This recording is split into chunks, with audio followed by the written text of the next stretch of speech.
Yeah, let's come to second standard that we are taking into consideration is SA 501, that is audit evidence specific assertions for selected items. Here generally what is the objective of the auditor here is the auditor has to obtain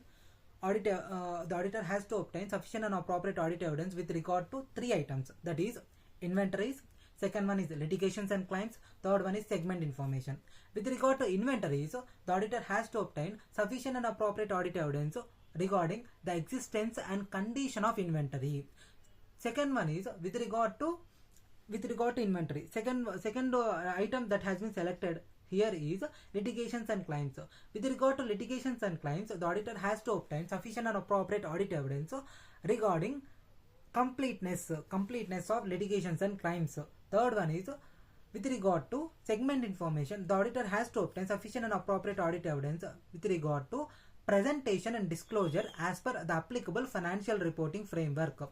What is financial reporting framework here? Financial reporting framework can be fair representation framework, compliance framework, general purpose financial reporting framework, special purpose financial reporting framework. General purpose financial reporting framework has been divided into two categories, that is fair representation framework and compliance framework. And special purpose financial reporting framework has been applicable for special purpose entities. For them, special purpose financial reporting framework is applicable. Now, segment information. With regard to segment information, the auditor has to obtain sufficient and appropriate audit evidence whether the segment information has been appropriately presented and disclosed as per the applicable financial reporting framework. Now we'll discuss about first one is what? First one is inventories. With regard to inventories, the auditor has to obtain sufficient and appropriate audit evidence regarding existence and condition of inventory.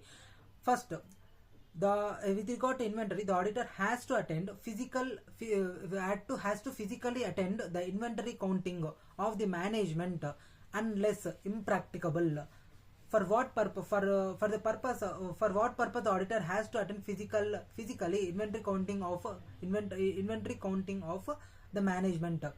For the purpose of evaluating the management procedures and management instructions and procedures and results that have been recorded by the management regarding physical count procedures. This is first thing. Second thing is the auditor can perform test counts of inventory that has been available. The auditor can observe the management inventory counting procedures. The auditor can inspect the inventory. These are the four purposes for which the auditor has to physically attend the inventory counting of the management. And what are the factors that auditor has to consider? These are the three factors that the auditor has to consider. That is, he has to evaluate the management procedures and management instructions while attending physical inventory counting. Second one is he has to perform test counts of inventory and he can observe the inventory counting procedures. Now, if the management has conducted inventory counting of inventory or inventory counting procedures at the date other than the date of financial statements, then what auditor has to do? If the management has performed inventory counting procedures on the date other than the date of financial statements, then auditor has to perform audit procedures to obtain sufficient or appropriate audit evidence that the transactions that have been happened between the count date and the date of financial statements has been properly recorded and properly accounted in the books of accounts or not. This is one thing the auditor has to obtain audit evidence. Second thing is, if the inventory has been held by the third parties, what the auditor has to do? If the inventory has been held by the third party, the auditor has to perform audit procedures. First thing is, the auditor has to obtain confirmation from the third parties about the quantities of inventory and condition of inventory held by the third parties on behalf of the management. First thing. Second thing is, the auditor can inspect the inventory. Third one is, the auditor can arrange the other auditor for the purpose of carrying off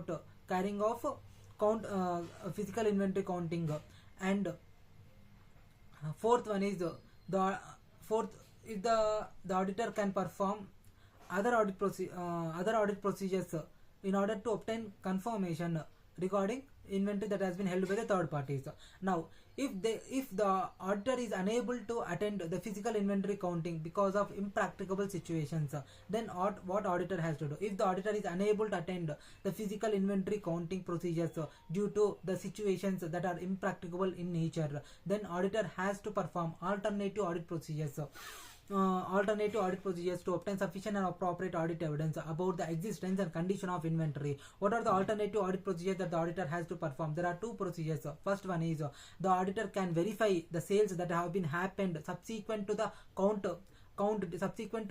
date, or subsequent to the date of financial statements, so that the auditor can get the confirmation about the existence of inventory in the godowns of the management.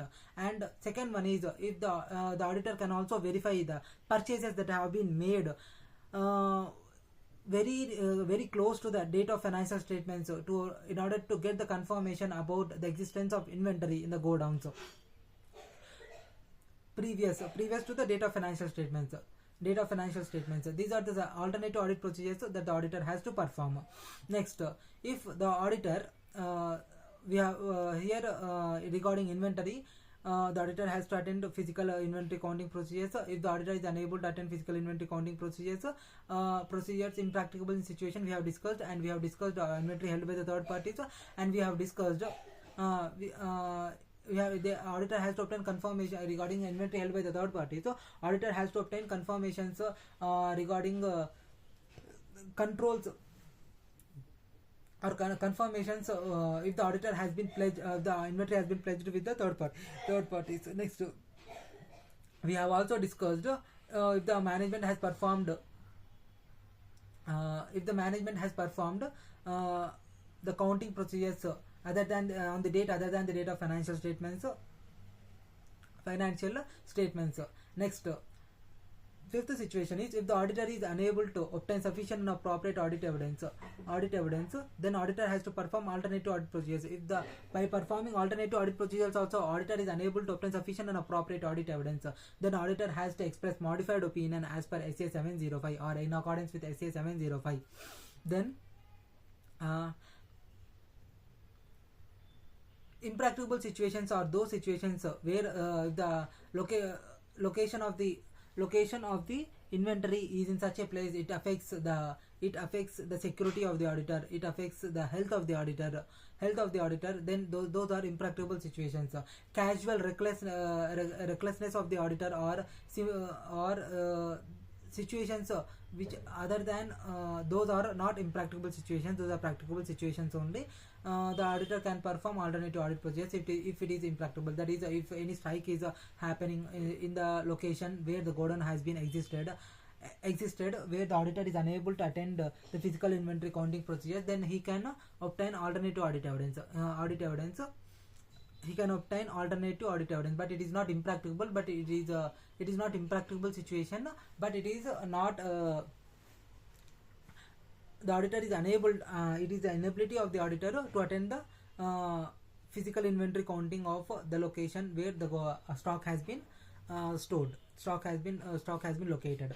Next, while deciding here, in order to attend the physical inventory counting, the auditor has to take into consideration of materiality of the audit evidence and risk of material misstatements that exist in the audit evidence. Materiality of the item to the financial statements and risk of material misstatements existed in that financial statement item. So this is nothing but inventory that has been held in inventory, with regard to inventory, existence and condition of inventory. And second one is litigations and claims. The auditor has to obtain sufficient and appropriate audit evidence regarding completeness of litigations and claims.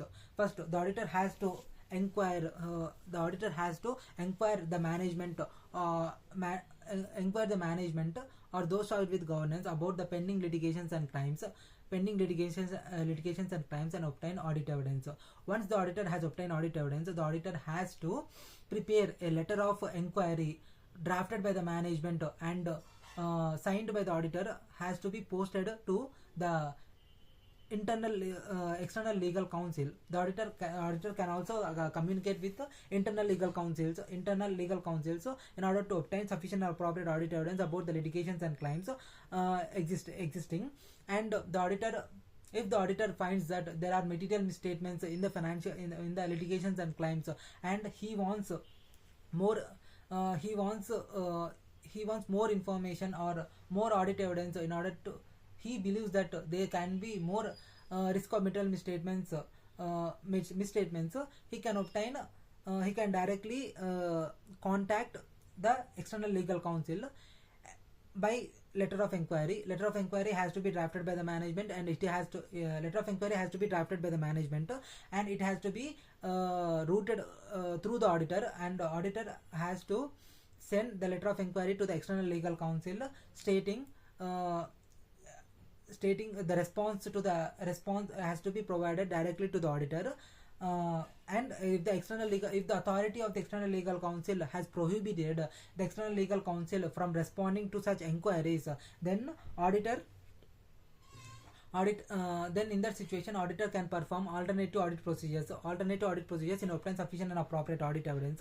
And if it has been considered by the authority that external legal counsel can respond to the inquiries that have been made by the auditor, then in that situation the auditor can in that situation the auditor, but this letter of inquiry can be two categories, that is general letter of inquiry and specific letter of inquiry. General letter of inquiry, some of the external legal counsels don't respond to the general letter of inquiry. That general letter of inquiry in such a way that the auditor will be directly communicating the external legal counsel, provide what and all the cases that you are dealing with so and so entity. That is general letter of inquiry. Specific letter of inquiry is nothing but the auditor will in case of specific letter of inquiry, what are the details that auditor will take into present. In that, first the auditor will take all the pending litigations and claims and their value that has been disclosed and recorded in the financial statements of the entity. And the second one is the auditor will ask the external legal counsel to provide responses or confirmations about the existence of litigations and claims and their value that the management has estimated in the financial statements of the entity, and ask the external legal counsel to respond whether they are of the different opinion regarding the value that has been disclosed in the financial statements, and whether it is incomplete or whether it is understated or whether it is overstated. All these has to be provided by the has to be responded by the external legal counsel through the letter of inquiry that has been provided by the auditor to them. Next, if the auditor is unable to, what are the points that the auditor will be considering while getting information from the internal legal counsel? What are the sources? The sources are, first thing is the auditor will be verifying the legal expense accounts, and the auditor will be verifying minutes of the meetings of board of directors. Then auditor will these are the sources where auditor will be getting information about pending litigations and claims. And auditor will be, if the auditor has come across any pending litigations and claims that are material and important, the auditor will be considering those pending litigations and claims also. And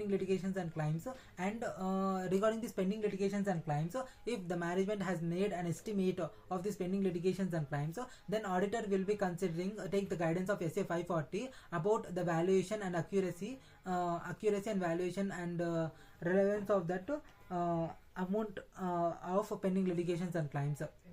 Here SA 540 plays a role in determining that amount, whether the amount is accurate or not, sufficient and accurate or not regarding pending litigations and claims. Next, if the auditor is unable to obtain sufficient and appropriate audit evidence regarding pending litigations and claims, then auditor will be performing alternative audit procedures. If the auditor, after performing alternative audit procedures also, auditor is unable to obtain sufficient and appropriate audit evidence regarding completeness of pending litigations and claims, then auditor will be expressing modified opinion as per SA 705. Next, Third one is what? Third one is segment information. Segment information. What is segment information? Meaning of segment information. Segment information is nothing but information related to various products and services that have been offered by the entity in different geographical locations. That is nothing but segment information. With regard to segment information, here management will be following the methods for the purpose of segment information. The auditor will be, first the auditor has to evaluate the methods that have been followed by the management for determining segment information, and whether the segment information has been properly disclosed and properly disclosed and properly presented, properly disclosed as per applicable financial reporting framework or not. Here applicable whether the segment information, if accounting standard is applicable, whether the segment accounting standard has been properly followed or not. If the Ind AS is applicable, Ind AS 108 requirements compliance requirements has been properly complied or not, the auditor has to verify. Next, what are the points that auditor will be considering while determining segment information?